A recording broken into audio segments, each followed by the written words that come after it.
everybody. Tony Ross from Max 98.3 Sports along with Doug Griffiths. Hey, we are getting ready for the Indiana High School Boys Basketball Regionals, and we're going to be at the 3A South Bend, Washington location, broadcasting a couple of games. We're going to be doing Northwood versus Lake Station in Game 1, followed by our John Glenn Falcons taking on South Bend, Washington. First, let's talk about the John Glenn South Bend, Washington game. This will be a second meeting between these two. They faced each other earlier on in the season, and Glenn won that rather handedly. And there were a lot of factors that went into that particular win. Obviously, tough to beat a team twice, and that's what's going to have to happen here for the Falcons. What are some of the factors that get that done? Yeah, Tony, a very good Washington team, and on that particular night you're referring to, Washington came into that game ranked 4th in the state.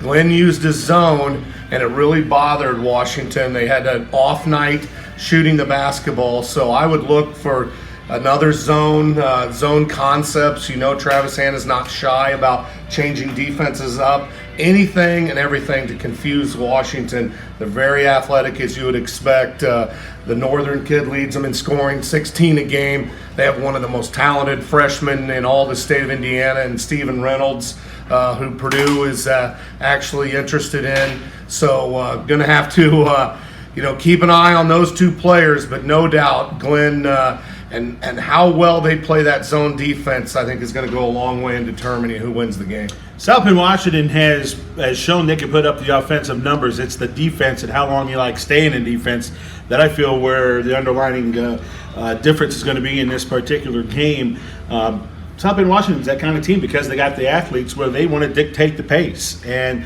sometimes when they have to play defense a little longer than being on offense, they get a little frustrated. And I think therein lies maybe the biggest key in this game. Well, and they want to create chaos. And by that, I mean they want to turn you over, get out in transition, score easy baskets, use their athleticism and length to their advantage. So Glenn's going to have to do a great job of taking care of the ball, which is what they did in the sectional at Knox. We saw when they knocked off Tippy Valley, obviously Bremen, and then to win the sectional Culver Academy.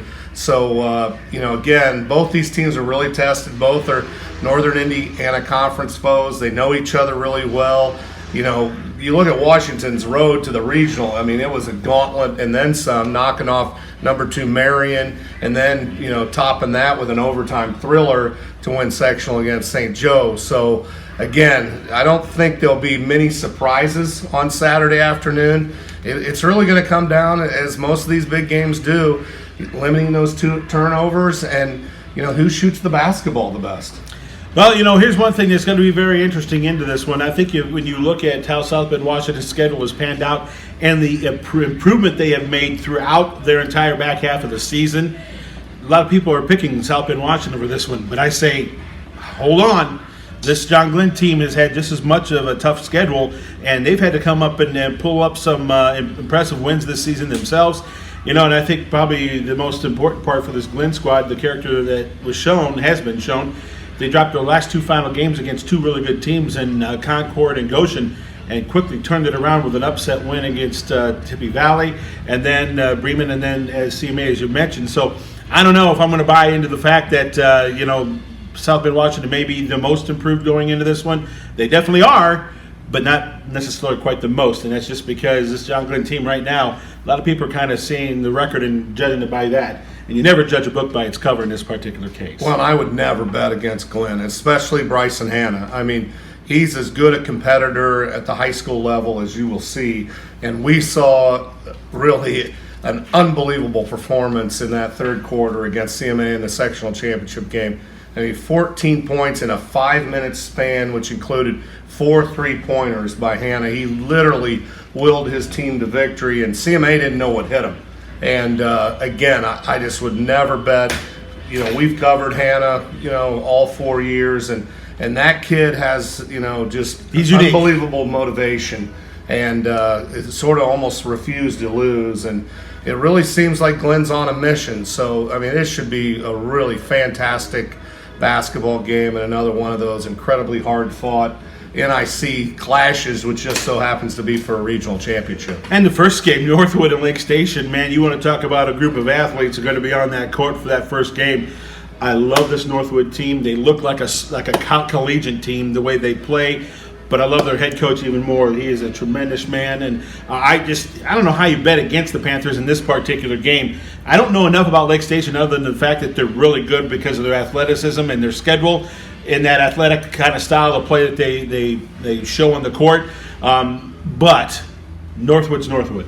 Yeah, Northwood's the number 1 team in Class 3A. I mean, as good as anybody, and certainly probably the favorites to cut down the nets. But you talk about Lake Station, you hit it right on the head, Tony.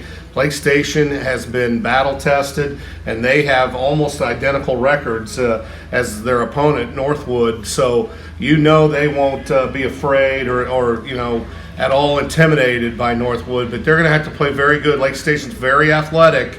But like you said, Northwood might just be a cut above. Yeah, Lake Station can't turn over the ball. If they do, they're going to lose the game. That's all there is to it. All right, we get everything started 12:45 on Saturday afternoon from South Bend, Washington. We got the first game coverage followed by the second game with Glenn and South Bend, Washington. We hope you join us on the air. Thank you to all of our sponsors, which has been an amazing support. Without them, we don't do this. But we invite you to tune in and get the hometown call of this broadcast coming up this Saturday on Max 98.3. Meyer Caden will be joining us, along with Ken Peterson, as he'll be joining us on the sideline as well. So we got a special broadcast coming up that you won't want to miss. So, again, join us Saturday afternoon. It all starts again at 12:45.